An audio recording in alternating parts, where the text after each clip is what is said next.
statistical, mathematical fact never has been down. has broken every single record. There is no asset that has come close. It's the only thing in the industry that was not touched, that was not hacked, and it never fails doing what it promised in 2009. It's never What's failed. the best performing asset the world has ever seen? And you'll find out that it's Bitcoin. I am your 13%er. You're a Bitcoiner. My name is Oliver Velez. And today I want to actually talk to you about something very interesting connected to Bitcoin, of course. That is what we do here. Now, so many people ask me, Oliver, what does 13%er mean? And I take the opportunity at the top of every single space that I do here to briefly explain that. It has been said that of all the individuals, of all the people throughout the world who have actually adopted Bitcoin, who own Bitcoin, who hold Bitcoin, only 13% of those holders are truly Bitcoin only, meaning that they only have faith and belief in Bitcoin and nothing else. And so I'm here to tell you that I am part of that 13%. And over time, actually, if you are not, I actually hope that I am fortunate enough to contribute to your becoming a part of that elite group. I believe that anyone who actually holds Bitcoin stands in a very elite class. But if you are, you can be, in my opinion, the elite of the elite, and that is the 13%er. So I do consider myself a 13%er. Therefore, I consider myself the elite of the elite. Now, as I speak to you today, I'm actually going to attempt to also get some of my daily walking steps in. I try to get about 15,000 steps a day in. So if you hear me a tiny bit out of breath as I'm walking and speaking, you know why. All right, so I'm using this opportunity to do that at the same time. Nothing wrong with killing two birds with one stone. Now, guys, before I actually delve into today's topic, I actually did a test last night on this channel using, I guess, Twitter's or X's old Periscope technology. And I think it actually went pretty well. The only issue that I saw was that my voice was doubled, and I'm very, very disappointed at that. So I don't think that it's ready for prime time. I can't figure out why my voice was doubled. It is a very interesting talk. I think the talk lasted last night for 53 minutes. I'm actually going to try to fix that audio so that it winds up on my podcast, Bitcoin Unleashed. But if I can't, I'll probably have to do that talk over again with just a live space, because I think the topic is important enough for me to actually repeat. Okay. Today, I want to speak to you about the topic of interest. And I'll have to tell you that more than many things connected to Bitcoin, I am bombarded with this question. Oliver, can we earn interest on our Bitcoin? Oliver, do you think that in the future we'll be able to earn interest on our Bitcoin? And to be quite frank with you, I thought that we were done with this topic. I thought that what happened in 2022 with the blow up of CeFi companies like Celsius and BlockFi and Voyager and things of that nature, FTX, Three Arrows Capital, Luna, UST. I thought all of that would have been a big enough message, a big enough lesson for people to not put the cart before the horse, to not major in the minor. And anyone who's interested in interest, I do understand why that interest is there, for lack of a better word. But I hope this talk actually puts the importance of interest in perspective. And in order to do that, I'm going to have to take you down memory lane. Well, not memory lane. I'm going to have to take you into a bit of history regarding interest itself. But TLDR, for those of you who can't stay till the end of this, TLDR, interest is a scam. It has always been a scam. unfortunately, it's become less and less and less, or the impact of that scam has become less and less on human beings. But I believe that Bitcoin has come into being at exactly the time when human beings need to understand, in my opinion, that what has been proposed to us as being sound and financially intelligent is actually nothing more than a scam. And I am not saying that there aren't really some forms of interest that might be, and I put that word might in quotes, but I've come to realize that in most cases, earning interest on anything is a greater benefit to the entity or the person that's paying the interest than the person who is receiving the interest. I'm also a big believer now, I wasn't always, but I'm also a big believer now in the fact that interest has become a necessity in modern society, largely because the financial system is broken. Interest is not necessarily required in a financial system, a monetary system that is not broken. And so interest has become a necessary evil to prevent oneself from actually perpetually losing or staying behind the eight ball or being completely debased. When you have a system, a financial system that is not predicated on basing the many for the benefit of the few, interest is absolutely unnecessary. Let's see if you agree with me by the end of this talk. Now, I will have to say, as I always do, that guys, if you are here for the first time, I think it's important for you to understand that I do not pass the mic. I don't do that. Perhaps sometime in the future, that will be the case. But I feel that based on my style, it is far more productive for me to give you a monologue and to sort of take your questions toward the end of that monologue. In addition to that, these talks do get chopped up and included in other forms of media. So clips will be made from it that drive certain points home in the future. This live talk will also wind up on my Bitcoin podcast called Bitcoin Unleashed. Please look for that podcast, if you will, on Fountain, where you can earn sats just listening to me talk about Bitcoin. If you find anything I have to say of value, it'll soon be on Spotify, all of the other podcasting networks, Spreaker, and the like. All right. So now that we got that out of the way, why do I believe that interest is a scam? In order to answer that in more detail, I'm going to first have to go through a little bit of history. I think it's important for us to understand that interest, or first of all, let's understand what interest is. So basically, the concept of interest is really predicated on a borrower gives something of value. A borrower gives something of value to a lender. A lender takes that valuable item and, a lender, I should say, gives something of value. The borrower, all right, the borrower takes the thing of value and pays to that individual a certain small percentage of the value of the item that they received. Now, this is the form of interest that I want to focus on. Now, I want you to understand the basis of this. I give you $1 million. Okay. I give you $1 million.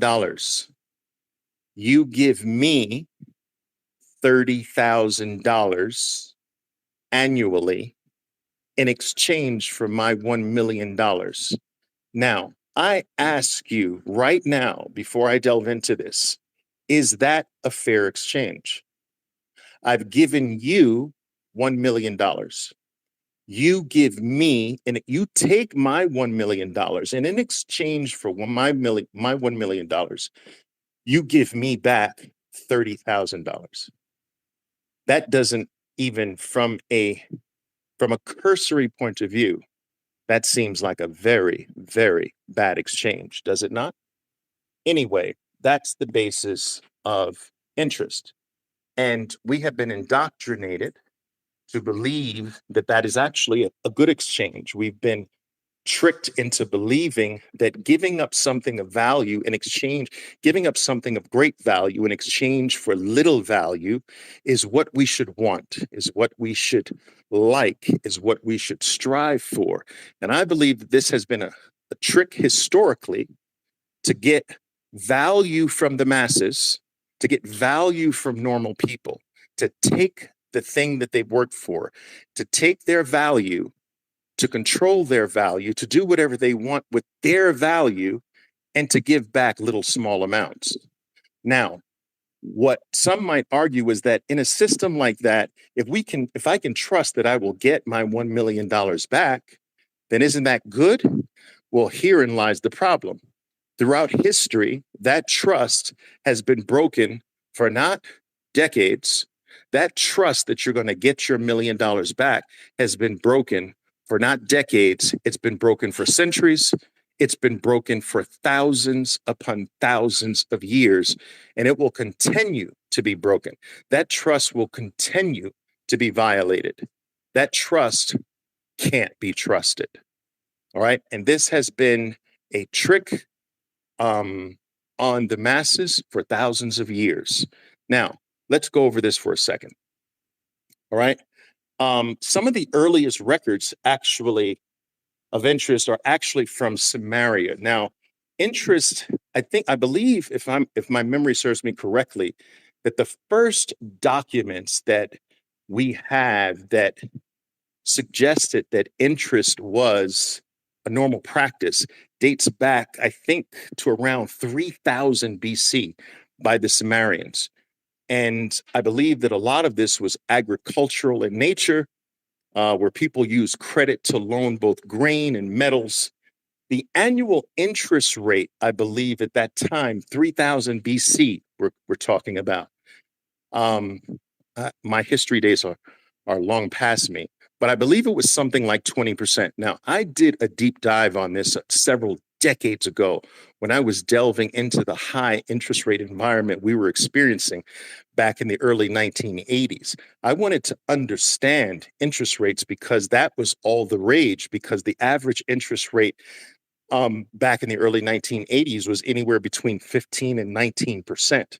It had risen quite dramatically. And I remember my father having an account at a credit union and earning 21% on cash. And I remember him saying, Oliver, why is investing in anything else even useful or even necessary when all I can do is sit down and do nothing and gain 21%?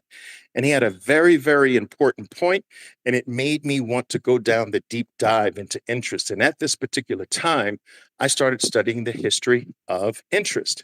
And so the Sumerians, all the way back in 3000 BC, they operated a system of interest, and the interest rate was around 20%. And I found it quite interesting that 20% cap, where interest started at 20%. In the 1980s, we went right to that top cap and then declined from there again. So 20% on average has seemed to have been the historical maximum you could take from someone or earn on something of value that you had. All right. So I want you to think about this. Now, I want you to keep that 20% interest level in mind. All right. Now, from 20% in 3000 BC, over time, over the millennia, this interest rate began to decline. For instance, in the Middle Ages, interest rates actually started to decline at one of the most rapid points in history from that 20%. And I think that's largely due to commerce, more business, more trade. And so what happens in anything where you have a big spread, a big profit margin, that over time, that profit margin over time will shrink. It'll shrink because someone else will see the opportunity to actually slip in between 20% and zero and do it at 19% and take all the business from the person who was earning 20%. And then when everyone crowds in at 19% interest, there's going to be a group of people that say, wait a minute, look at all this money that these people are making at 19%. We can take 18%. And then a new group starts forming it at 18%, then 16%, then 12%, then 10%. And so spreads naturally go to zero. They always trend towards zero. Now, interest rates fell to zero when? Just a couple of years ago. We went from 20%, that multi-thousand year history of starting at 20%. We reached 20% again in the early 1980s.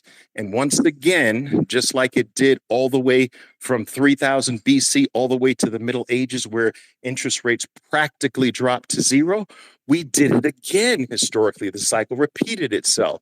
Interest rates went up to 20% in the early 1980s and continued to drop in a jagged way all the way down to practically zero. In fact, in certain parts of the world, interest rates was as much as negative 9%. So banks in Switzerland were actually charging trillions of dollars. They were actually, I believe maybe it was hundreds of billions of dollars, but they were charging you to hold your money, to hold your value, as much as 9% a year. They did not want your cash. So they punished you for saving your cash. They punished you. And so I just felt it was important to understand this cycle of 20% to zero, 20% to zero, 20% to zero. Now, throughout history, because of this lack of trust, this breakdown in trust, where I give you my asset to earn this 20% or 15% or 10%.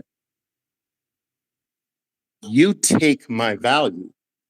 You promise that you're going to give the value back to me.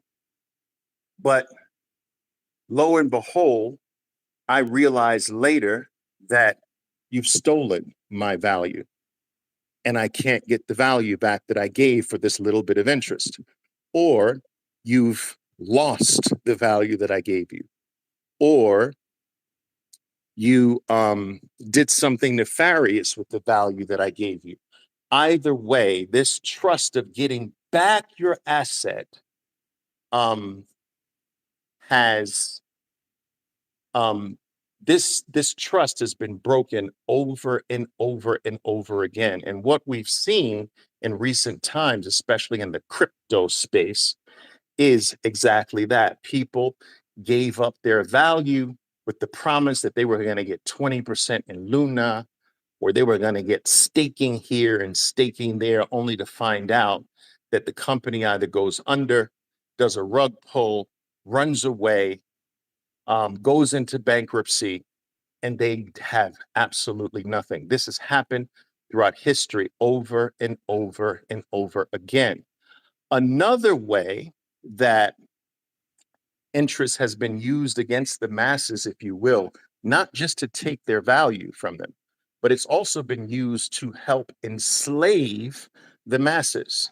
So applying an interest to anything and everything actually keeps the masses on the hamster wheel, if you will. So interest has been used to perpetually keep nations and mass societies in debt to a specific system. Taxes came into being to add on top of this interest. So, because if I create a system whereby it is impossible for you to get by with your wages, so you give an honest day's work, but still it is impossible for you to support yourself. So you need to go to someone that potentially can fill in the gap for you. And that gap is, a certain amount of dollars or what have you, whatever you need. You don't have enough to buy another goat. You don't have enough to buy another mule or what have you, because the mules that you have are not enough to carry around your trinkets to sell. So if you had one more mule, your family could actually eat better. So you would need another mule, and you would go basically borrow another mule or borrow the resources to get another mule just to survive. And so interest would be applied to that mule until it was paid off. So when you have a system that is predicated on ensuring that the vast majority of people stay behind the eight ball, that a vast majority of people can't make it normally on their wages and have to go into debt to actually survive, you actually create a pseudo form of slavery. It's usury, is what it's been called in ancient religions like Christianity and Judaism and Islam, where these three religions in particular vehemently practiced and preached against the concept of interest because of its prolific use to basically enslave nations or enslave people. And so it's practically historically been a way to siphon off the general populace, to keep them working for you, to keep them going out, expending their energy and bringing it back to you. And so many of these interest loans were designed to have you never have to pay, to never be able to pay it back, so that you have to actually work for me your whole life until you die. Most people today are locked into that same system. We have glorified debt. We've glorified having credit cards. We've glorified buying homes on credit and so forth and so on. And the system has basically been designed to force the need for this, um, to force the need to actually go over and beyond your work, your energy, and your effort, and to keep you paying into the system until you die. Now, the very few historically have controlled the interest machinery, right? The interest machinery has historically been controlled by the few. It's by the lords, it's by the king or the dictator, it's by the centralized government, it's by the centralized financial system. We have been taught that interest is good. So I'm not quite sure if I'm making myself clear. What I'm trying to do here is what I'm trying to do is carve out the two forms of interest. There is the interest where you give your value in exchange for interest. So you start participating in the interest game yourself. You give the value that you earned to another man. Another man takes your value and promises you're going to get X percentage of change in exchange for that value. That's playing the interest game yourself. Then there's being more of a victim of the interest game where you can't make it based on your wages, based on your work as a human being. You need the help of another man to actually feed your family, to make it, to get things done. You go to this man provides you what you need, but puts an exorbitant cost on top of that to ensure that you work for him much longer than it takes to actually pay him back. A form of usury, a form of modern day slavery. So, why do I say interest is a scam today? The type of interest that I'm calling a scam is the type of interest that is connected to The one form is slavery. The part that slavery is the part where your work is not sufficient to support yourself, so you must go to another man. All right? That's slavery. The other part is a scam where you have actually worked for something. You have built something up. You have created value from your human effort. But now another man takes that value away from you. He claims that it's really yours, but throughout history, possession has always been 9/10 of the law. So it is not yours. He who possesses the value is the owner of the value, not the lender of the value. He who gives, he who has the value owns the value 9 times out of every 10. And this is the way the current financial system is built. It is built where when you give your value to a bank, if you read the fine print, the value, the money you deposit in your bank is not yours. Just read the fine print. You are loaning to the bank. And the moment you deposit into your bank, that money ceases to be yours. What becomes yours? A promise becomes yours. Now, that promise has historically been broken over and over and over again. All right. That's the part that's the scam part. So there's a slavery part and there's a scam part, right? Let me actually take a sip of tea here, guys. Give me a second. So, why this scam part of giving your value to another man and receiving a slip of paper promising you that you're going to get it back? This is the scam part because in many cases, you don't get it back. In other cases, you get back less. Let me give you an example of how you get back less. You give $1 million to the US government for a 30-year treasury bond. In exchange for this treasury bond, you get 4% interest a year on it. So you're going to get 4% interest a year. So you're going to get 40,000. You're going to be able to live off of this $1 million, $40,000 a year. Okay. At the end of 30 years, the government gives you back the whole entire principal of $1 million. But 30 years later, that $1 million now buys you $400,000 in goods and services. So did you get the same $1 million 30 years later that you gave 30 years? No, it is not the equivalent. It has been debased on you.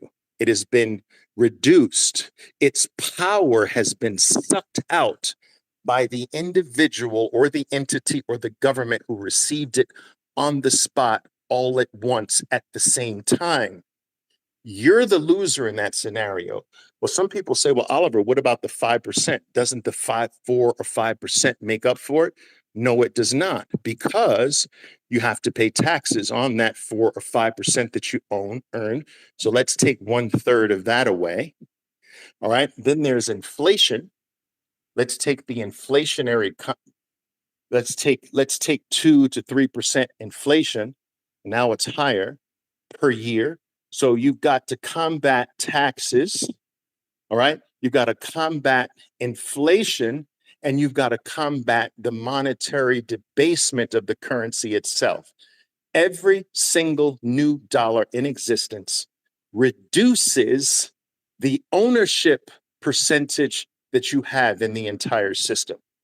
And this is what Bitcoin has come into being to make completely unnecessary.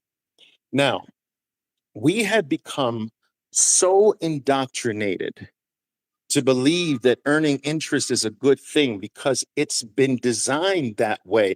It's been designed to promote the idea that you should seek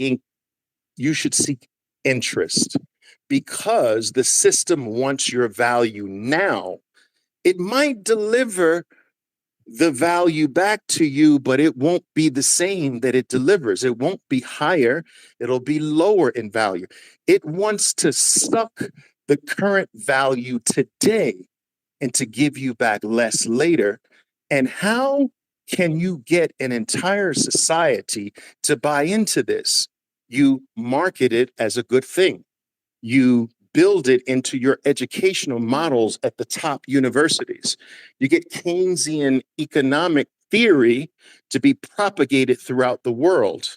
You support this with advertising and marketing in books and courses and things of that nature. Why? So that the system says, oh, you have value today? Give me the value. I'll give you change in exchange for the value today. I will use it however I want to use it today, and I may give it back to you. I may. If I do, it'll never be the same thing that you gave back to me.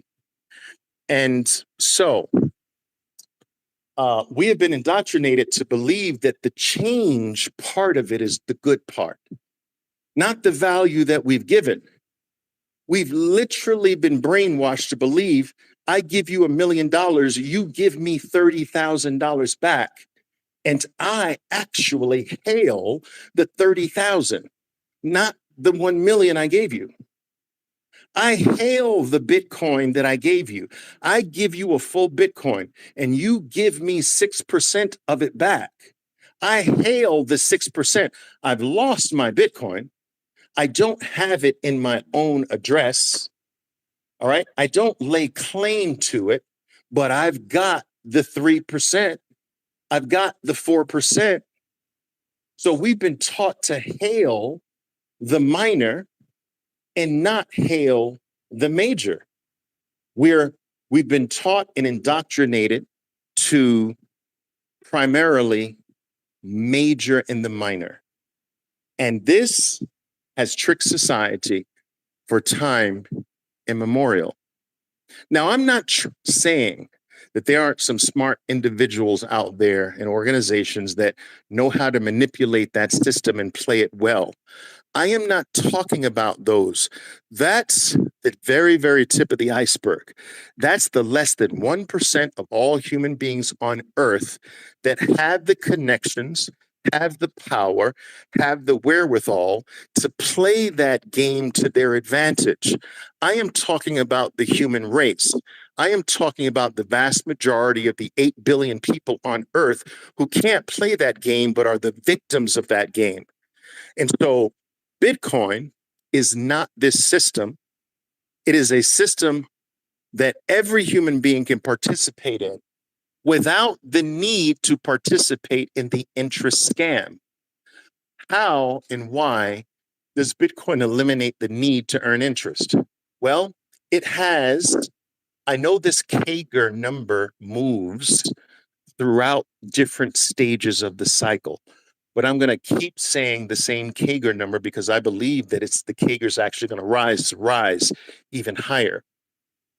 CAGR stands for cumulative annualized growth rate. Bitcoin has a CAGR, a cumulative annualized growth rate of 213% a year. Now think about it, guys. Bitcoin's up over 100% just this year. All right. So it's near the bottom of its cycle. That CAGR, or that annualized rate, will be higher by 2025 if history's any guide. So it'll be right back up there, 200, 300% CAGR. So the CAGR does move up and down based on where you are in Bitcoin's cycle. But the average CAGR is 213%. And some of you bozos with an asset that's going to, on average, over time, give you 213%, you're worried about 3%? You're worried about earning 3% on an asset that's delivering 213% average annual gain every single year? How does that even make sense? You're willing to sacrifice the rarest asset on earth today, the only asset that is provably scarce, the only asset that is actually 100% finite. There's nothing in the human sphere that is finite except Bitcoin. In April of 2024, there will be nothing harder on earth than Bitcoin. Harder means that it's hard to produce more. There will be nothing on earth in April of 2024 harder to make than Bitcoin, which guarantees its value. Why does it guarantee its value? Because it increases its scarcity. Human beings throughout history have regarded scarcity as the ultimate desirable thing. It is built into our DNA to respect what is scarce. I said this last night in my talk, that if I tell my traders this all the time, if everyone on planet Earth traded like a master, would it be important? Would you respect it? If someone asked you, oh, what do you do for a living? You say, I'm a trader. Everybody's a trader, dude. Well, how is that special? Tell me what you really do. Most people on earth can walk. All right. And if you say, what do you do for a living? I walk. Nobody's going to respect that because most people walk. Babies walk. Now, I know there are always exceptions, so let's not go down that stupid path. I do understand that. And for them, walking is scarce, so it's valuable. But the point I'm trying to say, if anything is ubiquitous, if anything is greatly available and usable, and it's very easy to produce it virtually by everyone, your grandmother, your grandfather, your nieces, your nephews, your cousins, everybody on earth has easy access to it and can make more of it, then humans just don't respect that. Humans don't respect a car that they see every other car. But if they see one car like this a year, oh my goodness, right? It's built into our DNA. So scarcity guarantees scarcity along with some utility, guarantee or desirability, I should say. Scarcity and desirability, that's the key. Scarcity and desirability guarantees value. And if something becomes more scarce, it becomes more desirable, which guarantees that its value rises. And as long as that combination stays intact, it will rise forever. Yes, forever. And I'm tired of actually people saying, Oliver, come on, nothing goes up forever. Well, look at the US debt. That's going up forever. All right. Bonds have been going up Apple's been going up for what? 48 going on 49 years. All right.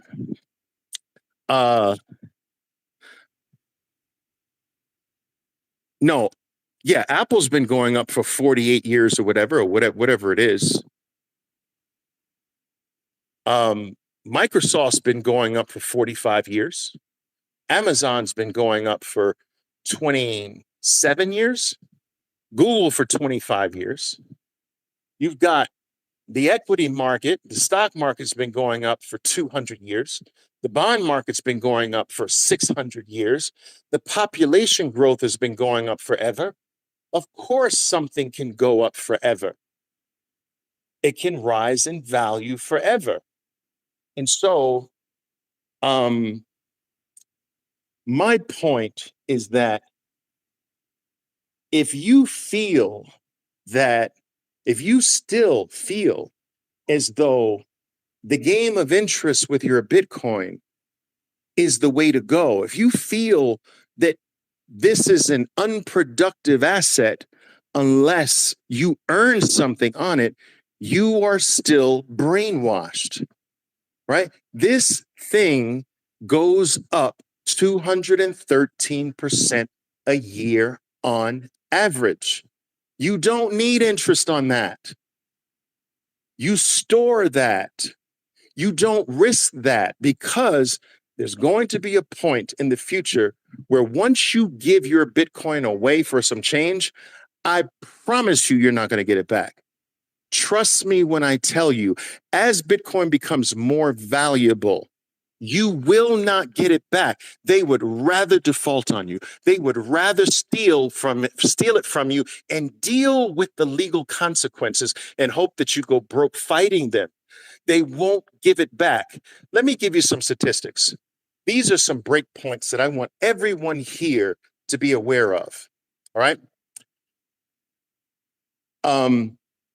Bitcoin, before today's dip, Bitcoin was the 11th most valuable asset on planet Earth. All right, I haven't checked it since the dip, but it was the 11th most valuable asset on planet Earth. That'll fluctuate for a bit here.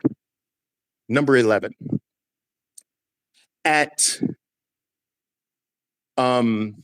And that was at 37,000, the 11th. Now think about this. In the $40,000 range, Bitcoin is worth more than all the gold all the silver over the past 9,000 years that have been mined. I want you to think about this. In the high 40,000s, Bitcoin is more valuable than all the silver in the entire world. And silver has been mined and used for the last 9,000 years. Okay? That's in the high 40s. Okay? Next milestone.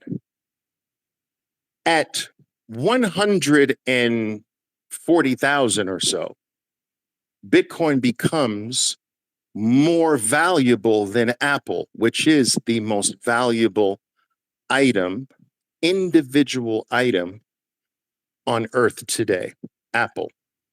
At 140, right, for Bitcoin, that's not that far away. So at 140, Bitcoin becomes the most valuable individual asset on the planet, okay? And this was before today's dip, so that number does move around a little bit. At 600,000, let's call it, Bitcoin becomes the most valuable thing on planet Earth, which means that at 600,000, it takes out gold. Now, why do I say that gold? Why do I not put gold as the next target instead of Apple? Well, because gold is kind of in this special category that is kind of more of a class, and Bitcoin is a class as well. But I like to split those two up. So I like that target being silver. The first target is silver. The second target is Apple, and that might fluctuate between Apple and Microsoft. They might start duking it out for the top spot. So first is silver, second is Apple, all right? Third and final is gold. Now, let me just say this. When Bitcoin rises to the point where it is the most valuable asset on planet Earth outside of gold, who can't own it? I ask you this with all great sincerity. Who can't own it? Who can't? Who is not going to own the most valuable asset on planet Earth?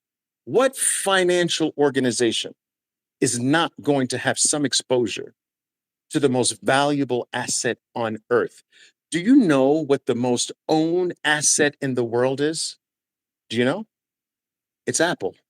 Why is Apple the most owned asset in the world? Because it's the most valuable asset in the world outside of gold. It has to be the most owned. You'll get fired if you don't have some exposure to Apple. Another way of looking at it is that you will never be fired for having exposure to Apple. Not only must you have exposure to Apple, your job won't ever be eliminated if you do have exposure to Apple. Apple is in every single index that matters. It's in every single portfolio arrangement. It's in every single portfolio allocation on planet Earth, every major pocket of money has some exposure to Apple. And when Bitcoin reaches 140 or so, it will have to be owned or have everybody and everything and every organization is going to have some exposure to it. So in essence, the entire world is still short the upside. Now, I'm not saying the entire world is short Bitcoin. I'm saying if you don't have any right now, you're short the upside, which means that you are going to be compelled to buy, just like someone who's short and the item goes up past their liquidation point, they have to buy to close their short. Well, short to the upside means you have to buy at a point where you're going to get fired if you have no exposure. You're going to have to buy at a point where you're going to be considered to be dumb and stupid if you don't have some allocation to this. The majority of the world is short the upside of Bitcoin. And I'm going to tell you this, when Bitcoin reaches that level and you are still dumb enough, dense enough, slow enough, behind the eight ball enough to not realize that if you ever let this go, no one's going to give it back to you. I promise you, they'll give you back dollars. Oh, they'll give you back your IOU, yes, but you will not get your asset back. You want to start getting into this habit now, people. Don't give up your Bitcoin. I don't care what the promise is. I don't care if the promise is 200%. Don't risk it. I don't care if you have the ability, oh, I'm going to give 1 Bitcoin and I can make 10 Bitcoin. Bullshit. Don't give up the most valuable, what will become the most valuable asset on the planet Earth, in my opinion. What is currently the scarcest asset, what will become the hardest asset to make in the entire world, in the entire history of human mankind. This is not something you let go. In Providence, some might say Satoshi Nakamoto, I'm going to say Providence. Providence has made it so where no one can ever take it from you. The problem that we've had historically, even by those who understood, I'm not giving another man my value, even those who understood that and would never give it up to another man, most of them got it taken from them. Most of them got it stolen from them. Most of them got it confiscated from them. So Providence, in this case, in the case of Bitcoin, Providence has deemed it necessary to have value that no one can ever take. No one, my grandmother used to say, Oliver, don't be a dummy in this world. Be a smart man, be intelligent. Now, of all the things in life, the only thing that cannot be taken from you is your intelligence. They can take your clothes, they can take your shoes, they can take your home, they can take your possessions, they can even take your freedom, but they can't ever take your intelligence. Bitcoin is the ultimate manifestation of intelligence, and it cannot be stolen. How do you steal or confiscate or take away from someone words? How do you take away my 12 words? I can give them to you. You can maybe torture me, and maybe instead of dying, I give it to you, or maybe I die. But still, it's going to come down to my choice to give it to you. That choice might be a choice I don't want to make, but still, in any scenario, the only way you get my Bitcoin is for me to pass my intelligence to you.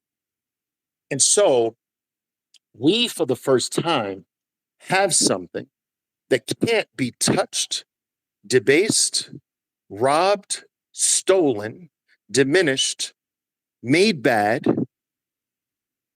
and confiscated in any way by another man. For the first time, we have something to place our value in, and it stays there.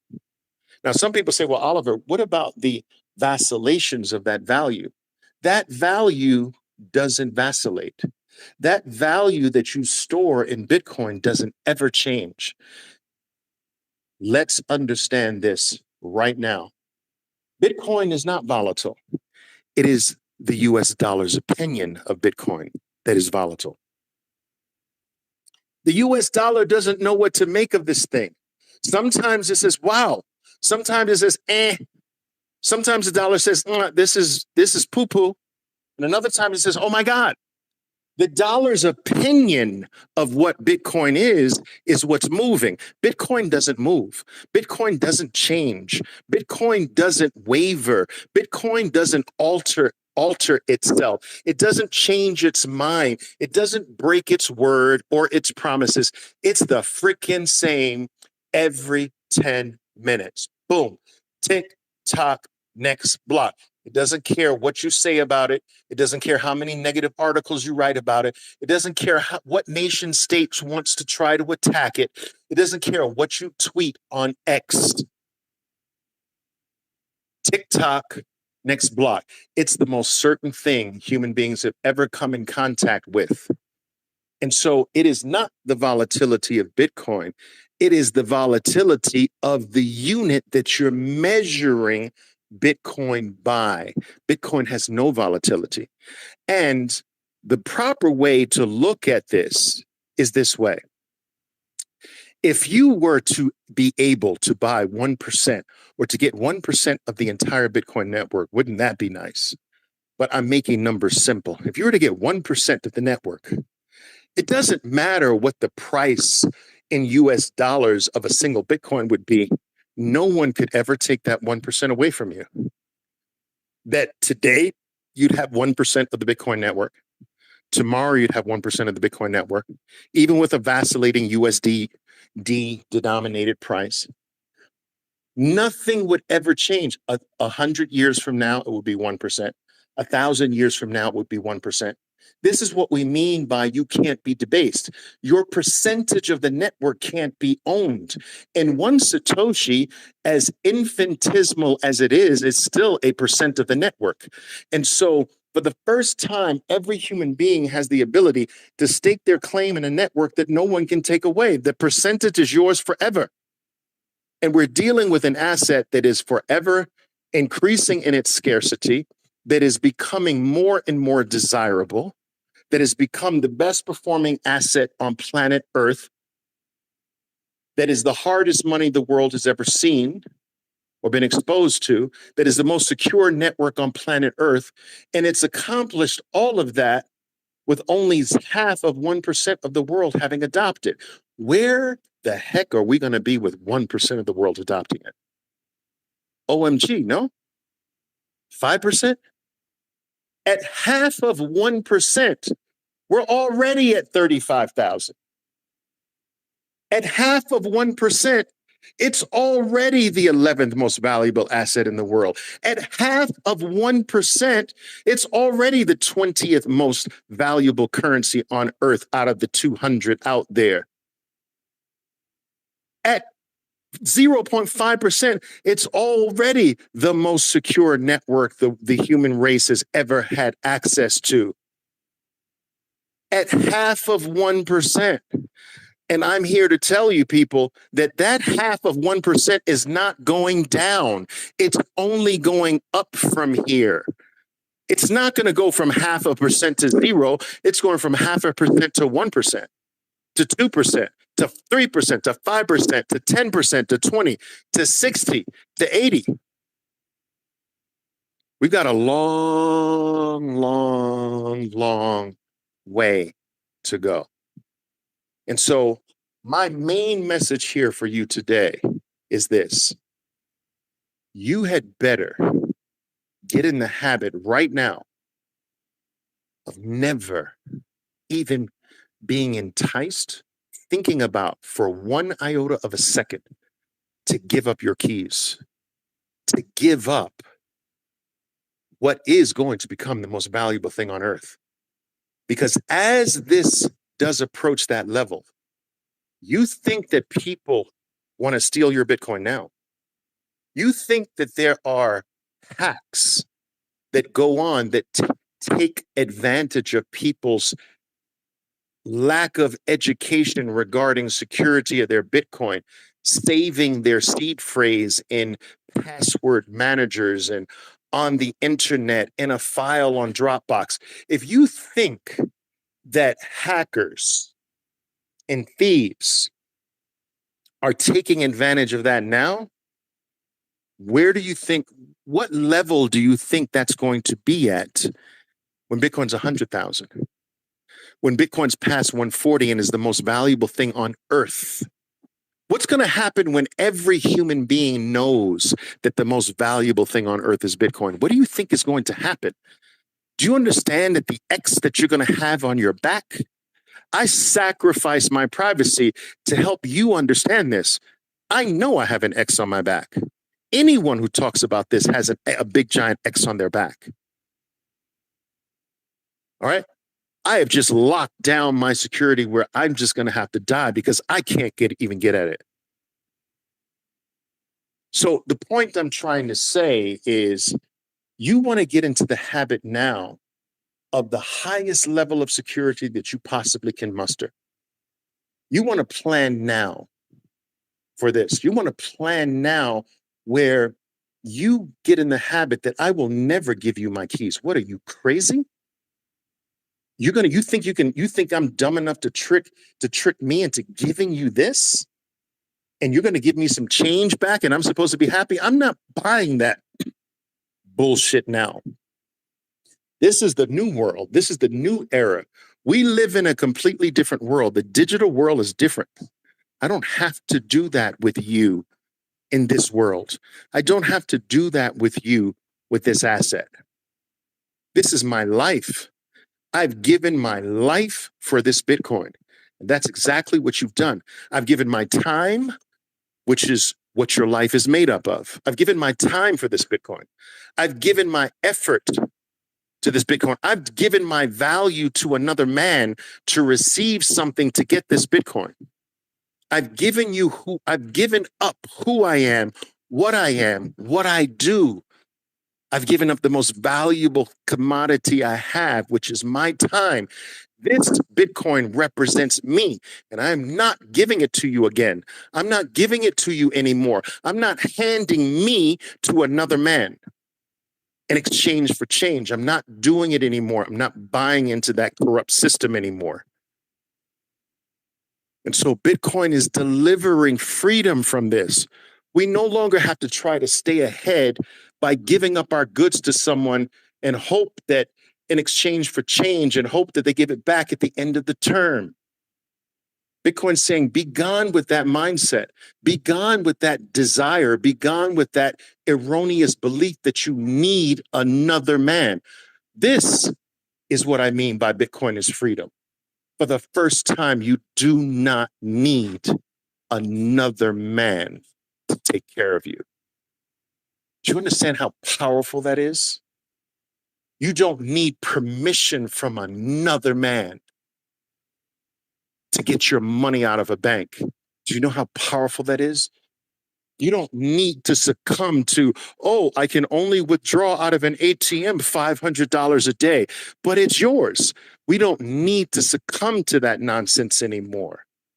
We don't need to succumb to the rules where, oh, I didn't know that when I deposit my money in the bank, it's not mine anymore, it's yours. We don't need to succumb to this clown world anymore.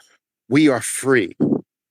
And this will become realized deeply, increasingly, as time goes on. We are just early. And I'm going to end this talk with one other thing that some might consider to be connected to this talk or not, but I don't care. It's important enough for me to mention this. I wish, with every breath that I have, I wish you in particular who are here, I wish that you stop being worried about the fact that Bitcoin's not perfect yet, that Bitcoin doesn't do this, that Bitcoin lacks this. But what about this? It doesn't even do this. It doesn't do that. It doesn't address this yet. That's the whole freaking point of being early. The opportunity in something is not at the end of it accomplishing everything. The opportunity is gone. You're too late. The opportunity is before all of that's done. People say, well, Oliver, nobody uses it for payments. Thank you. We're early. Oliver, only one country in the world has adopted it as legal tender. Thank you. We're freaking early. What do you want me to start joining in after every single country in the world has it as legal tender? After every single human being's sloshing around Satoshis, that's the entry point? Are you stupid? You don't want it to be perfect now. You don't want Apple to be Apple now. You want Apple to be when I bought it in 1997, before it was the Apple today. You want to be early.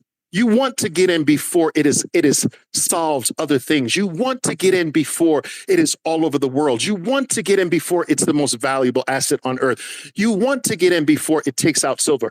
You want to get in before it takes out gold. That's the whole concept of being early, and the early bird gets the worm.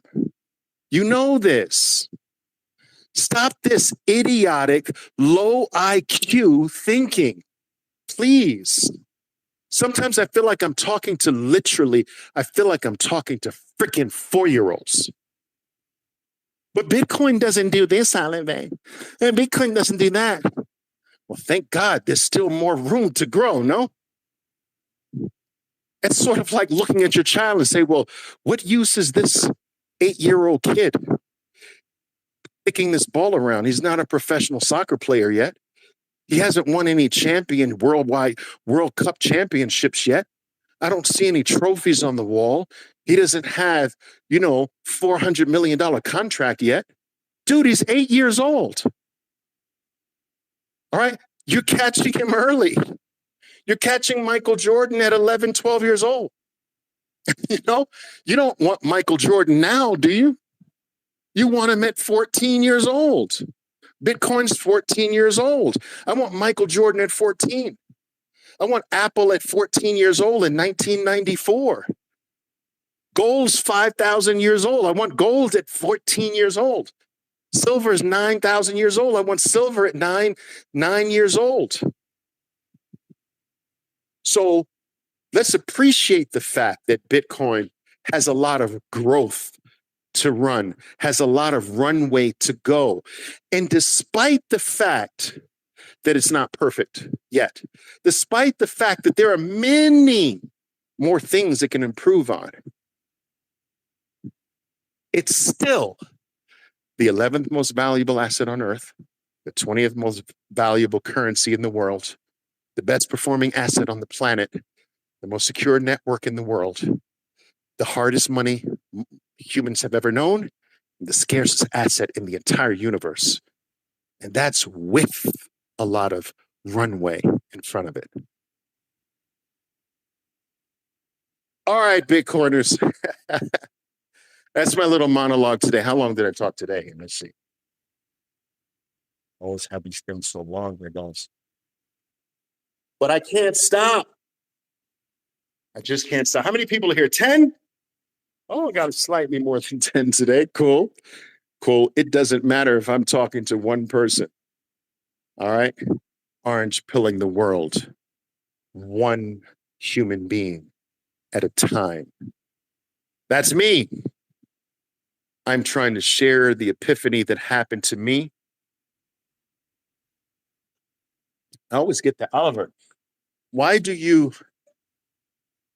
spend time doing this? What's your angle? What's your thing? What are you trying to get? What's your purpose?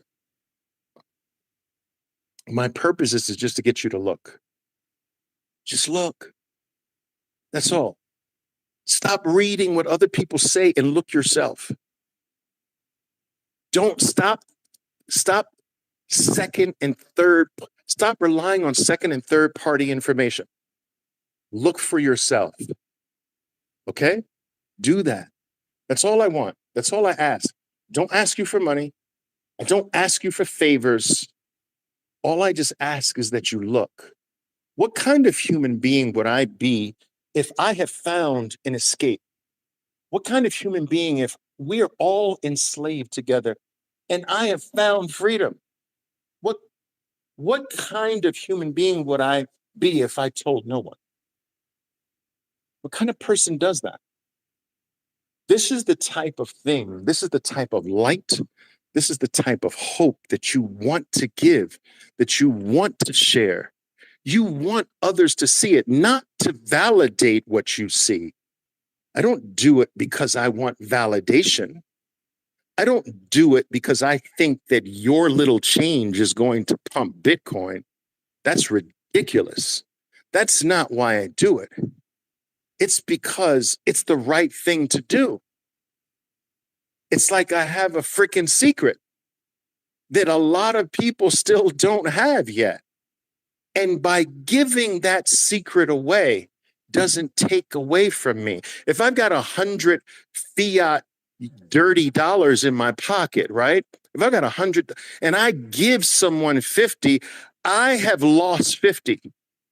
The other person's gained 50, but I have lost 50. If I give you this, I don't lose Bitcoin. I don't lose the freedom.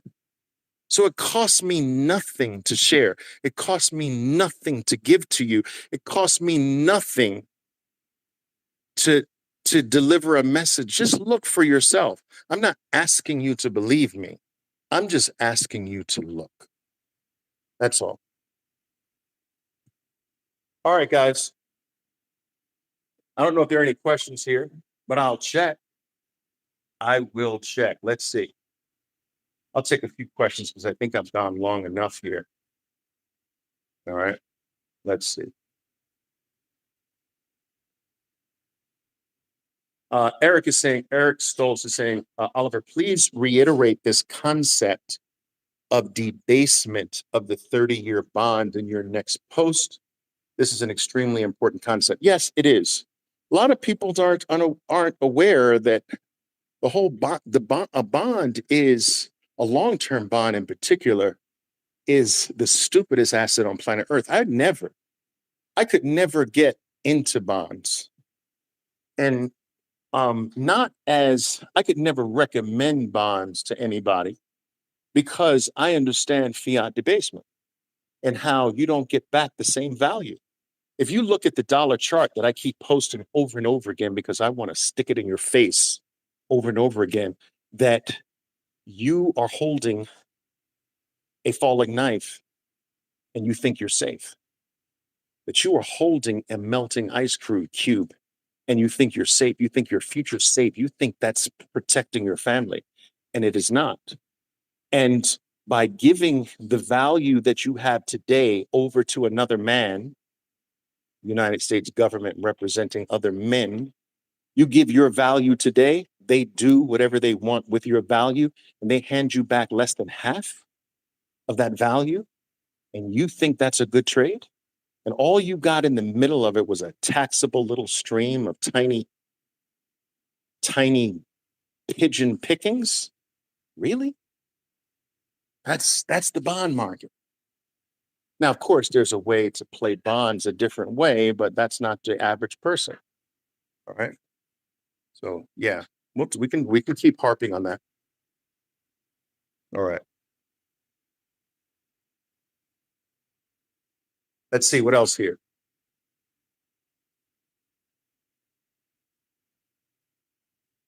Yeah, Terry Bull mentions a very good point here when he says he's saying the Swiss, they lowered interest rates to a negative so that you actually lost money by saving it because they wanted to encourage that you put the money back in.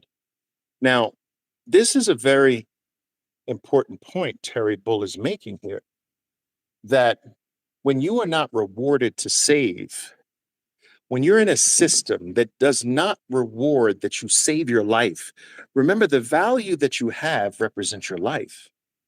You've given your time, your effort, your energy, your intelligence, your know-how, your skill to someone else.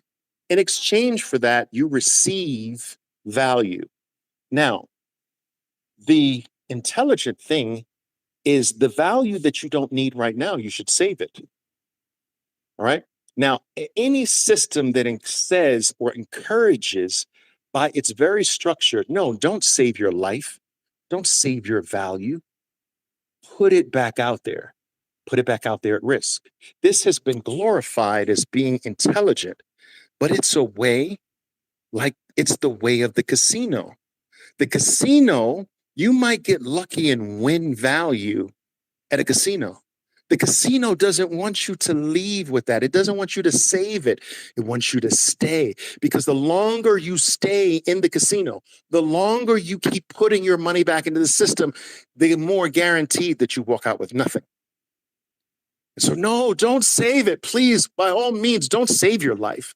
Don't save your value. Put it back in. Keep risking it. Keep playing roulette so that the system eventually takes it all.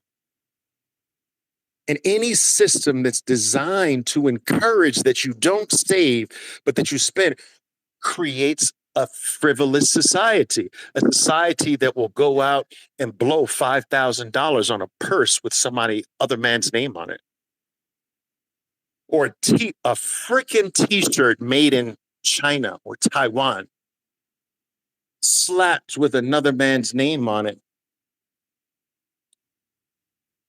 $120 becomes a frivolous society.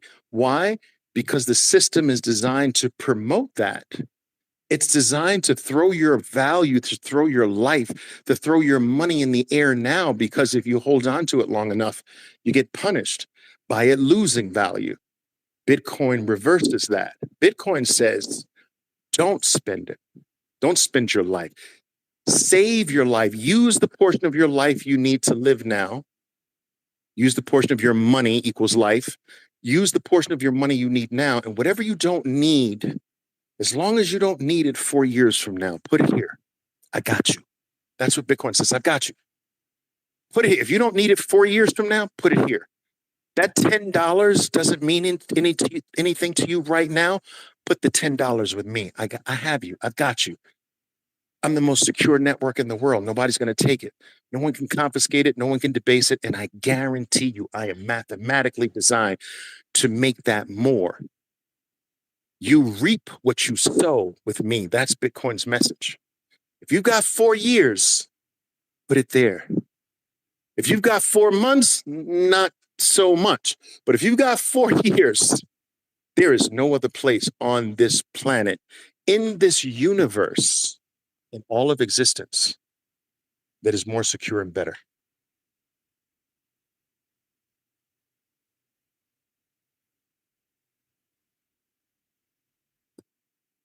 Rob is asking me, are GCICs bad, Oliver? I've locked some in for a year at 5%.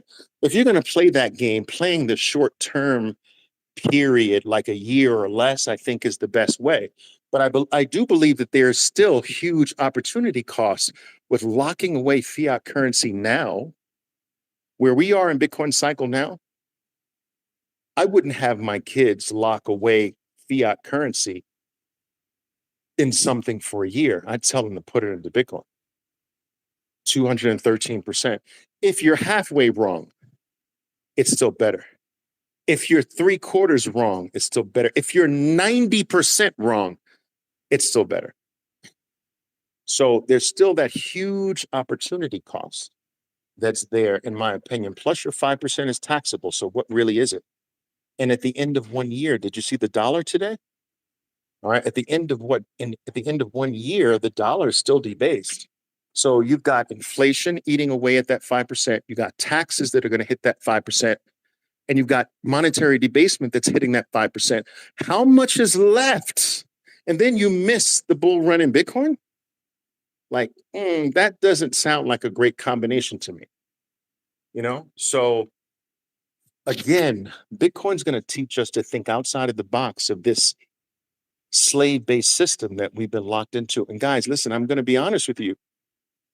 And I think this goes without being said. This was not always the way I thought. I vied to be in this world, in this industry. I wanted to be a king of the universe in that financial system, in that financial world. I wanted to manipulate like everybody else, and I did. I wanted to take from others like everybody else did, and I did it well. Because all it is taking from people. That's all it is. All right? It's a zero-sum game, and it's designed that way. It's designed to trick people into handing you or to handing the market their value. And I participated in that. And Bitcoin showed me the light. And so now the least I can do is to try to show you from someone from the other side, is to show you how with this option, we don't have to participate that way. We don't have to bring ourselves down to that level anymore. And we don't have to be victimized anymore.